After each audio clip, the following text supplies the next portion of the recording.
Beautiful morning, but it got a little frosty last night. It's 8 o'clock in the morning and there's still frost on the tent. Crazy.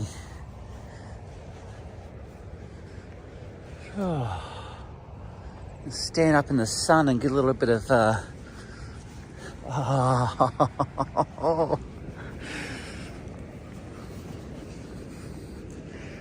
can't even see if there's a car coming on this road. Oh, man, that was cold. I think it got down to 0 degrees last night. It was so cold. My sleeping bag isn't designed to go to that cold. It's designed to go like 8 degrees or something. So it's not, it was a little inadequate. I had to pull out the emergency blanket. And what I mean by emergency, I mean literal emergency blanket. Check this out. Oh, it's a bit messy in here. It's getting a bit, I mean the actual, the emergency blanket. Whew. So I'm going to hang this up to dry a little bit on that tree over there. Just there. Hopefully it does, because these things, they trap moisture as well, and I don't want to pack it away wet, so I will no doubt need it again. So I've got it drying up here. Yes, so you can see, I don't know if you can see, but there's moisture all over it, and got to dry it off, otherwise it'll just go moldy. And I've got to get in here, and I've got sand all over the place. I'm going to dry the outside of the tent off before I pull it down. Same reason. Oh, there it is. Lucky. It's right at the door.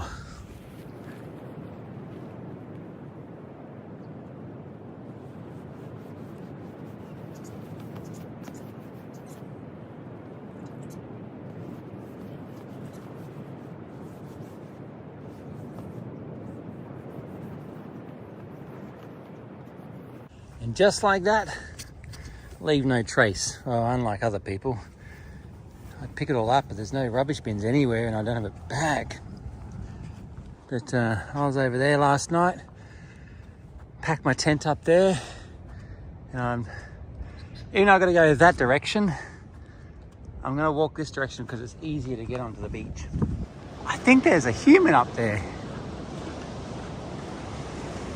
I thought I saw one yesterday, but it must have been a mirage. There's a real human. I had a chat. He's down there fishing. I don't know if you can see him. There he is. So quite a few campgrounds along here. That's good to know. Well, not now. I'm already on my way. Oh, what a glorious day. It's just nice and cool, but still sunny. Sunscreen on, don't worry. I am in Australia. That's almost like second skin for us. So yeah, about 10 kilometers to Seaspray, and that's where I've got to make a decision. Do I go to Golden Beach, or do I head up towards Sail? Who knows? Stay tuned. I made it to Seaspray. It looks like I'm just in time for high tide. I just saw some water come up into here. And when that happens, this would be all blocked off and I wouldn't have been able to get across till it goes to low tide again. So I'm very lucky I got here in just in time, really. So I'm going to go up into those trees over there. There's a picnic area, I believe, and sit down and relax a little bit. Oh, of course, so there's a fishing landing over there. There's beach access in here. And there's a shop up here apparently, so I'm going to resupply my water. It looks like this is public bathroom, so I might utilise that while I'm here too. There's picnic tables. Looks good so far, but I am tired. Man, it's hard work hiking on the beach because you're walking so much slower. You don't have a strong footing, so I'm using my hiking stick the whole way, and my feet are killing me. So and my back occasionally hurts. So yeah. It's certainly one of my biggest challenges I've ever done. At Seaspray, I've just had lunch, which was nice, and I was working on my game plan moving forward. It's a gorgeous day, as you can see. It's a little bit chilly, funny enough. But it did get down to like, I think it was 1 degree last night, or 0 or something. Super cold. And I was contemplating getting at the caravan park up here at Seaspray and just kind of, you know, regather and stuff like that. But they wanted $245 for the night, for one night. Are they smoking crack? So I'm roughing it again because there's no way I'm paying that, even if it wasn't Coke. Nice little town. My feet are hurting, or my foot is hurting. It's almost like it's bruised now as opposed to, you know, the sore from the damage. Where am I going? Gotta make a decision, left or right. Yeah, about an hour's walk before I decide to settle in for the night. So it's 3 o'clock now. 4 o'clock I'll start looking for somewhere. I was walking along talking to a subscriber. The sun's about to go down in about half an hour. And I noticed over here, this kind of, like here's the road. This is a 100-kilometre-hour zone, right? So you don't want to sleep right there because you get run over. You can't sleep on the other side because there's, well, you could probably go over there. That might be even better because you're protected by the barrier. But in any case, I'm up in here. You can't even see it from here. If you look very closely, there's the tent. So I just came up in here. There's a car coming, so I'm going to quickly bugger off in here. But have a look. Nice. Don't want this car to see me, so I'm going to duck down. Here he comes. You can see how close he is, but couldn't even see the tent, so I'm really happy. So maybe this is a good side. The sun's going to come up from my back here any day now. Here he comes. So by the time they come flying by, I don't think they're going to see me here at all. There you go. So here's my view for the night. Pretty good. Lovely sunset over the road. What more can you ask for? I'll show you quickly again from just even there. You can't see the tent. I'm going to close this because, you know, you should always close your tent if you're not going to be with it, just in case little critters decide to come in. So, oh, come on. There you go. Anyone coming? I don't think so. I got my jimmies on.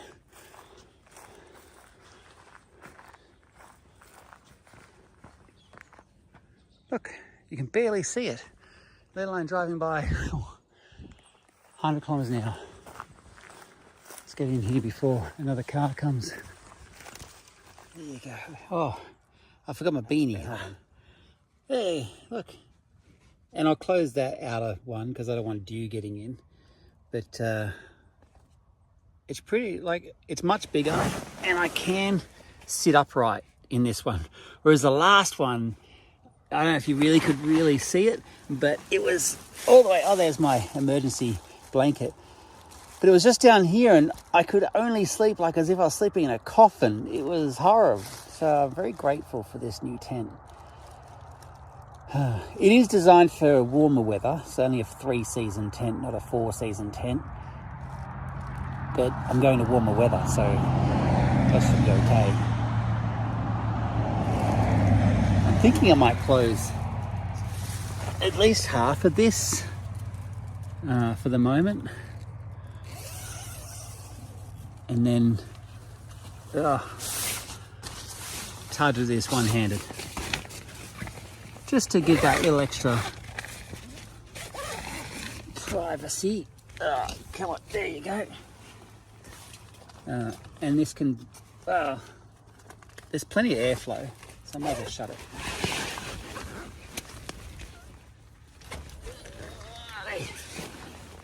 And then close the bug net. There. Oh, look. Pretty good. I'm pretty happy. Well, as happy as I can be. Oh, and what I do at night is when I take my glasses off, is my beanie I bring down over my eyes like this.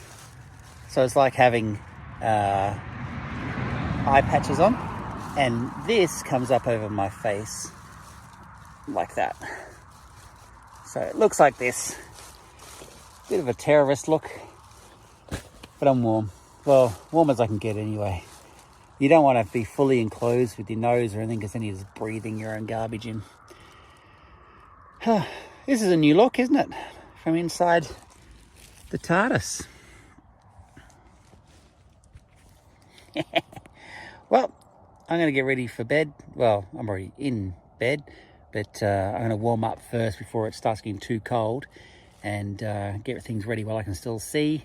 And just fingers crossed it's not too cold. Oh, that's why things are blurry.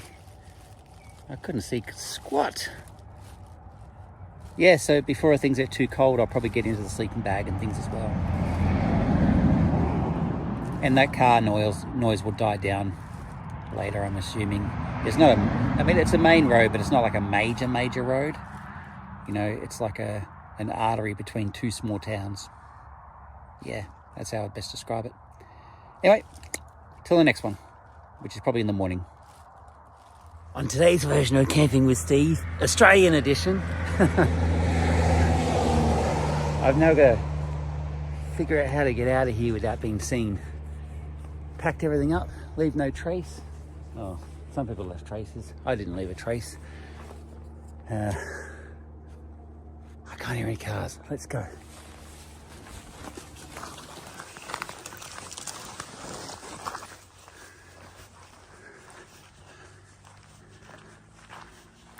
Just like that, we're back on the road. That was a great little spot in there last night.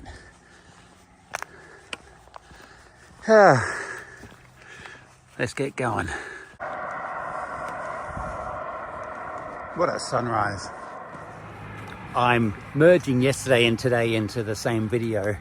I didn't do much videoing yesterday. It was just, I don't know, one of those days, right? But anyway, I've taken a bypass. I'm not completing 90 Mile Beach for two reasons, basically. One is you can't cross over at the very end into Lake's entrance unless you've got some sort of floating device like a boat or a canoe or something, a dinghy. I don't have. And I didn't want to take the chance of walking the 50 kilometers to the tip only to find out that I couldn't get across. Nobody was there or be able to give me a hand. So I've cut off early, and now I'm walking on the highway. I can't remember what even it's called, this road, but it's not bad.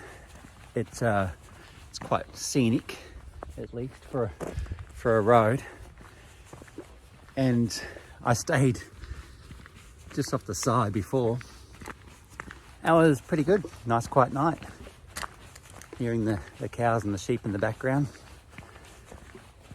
And I'm on my way to a town called Sale, S-A-L-E.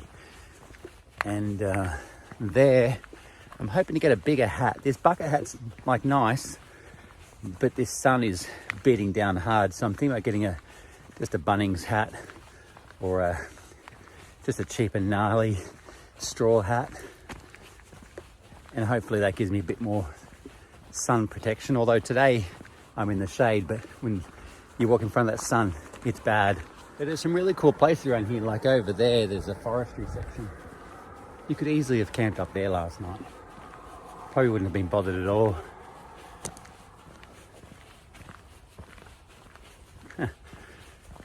Anyway, 3 hours to the next town, Longford.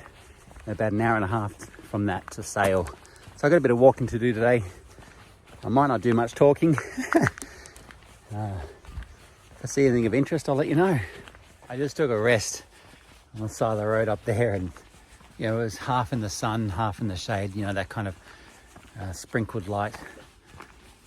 And I didn't realise I must have laid down in a mozzie pit or something, because some of those were so big I swear they've got voting rights. Gave me the motivation to get off my ass and keep moving though. My foot is starting to get a bit sore, and I'm still 3 hours away from the town I've got to be in. But just take my time, that's all. Hopefully don't get run over by a car. Just stopping on the side of the road here. It turned into bloody Formula One track every time I try to pick up the camera to record. But I'm having sardines. Blech.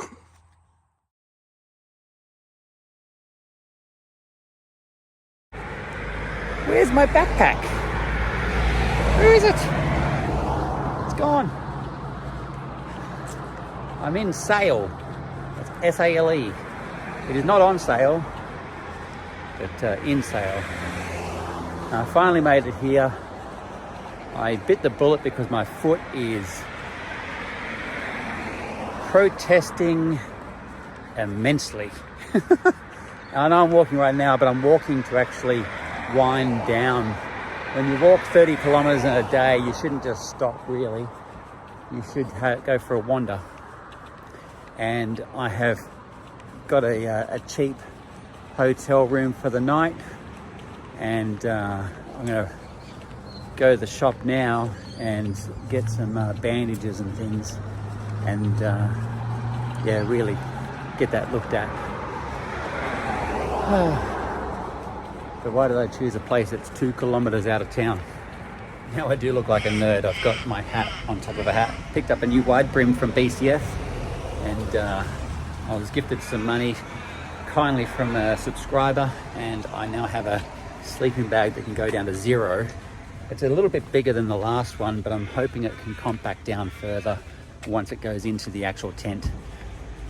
But yes, now I've got to go and get some supplies from Woolies and move on. I just want to say thanks to everyone who's been supportive and helping, and whether it be a quiet nudge of encouragement, or whether it's actually you've helped out financially on this trip.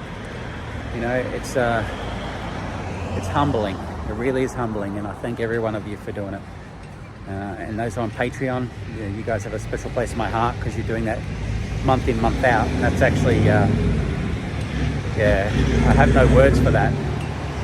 Anyway, before I look like an absolute tool walking down the main street, holding my phone up, I'll talk to you soon.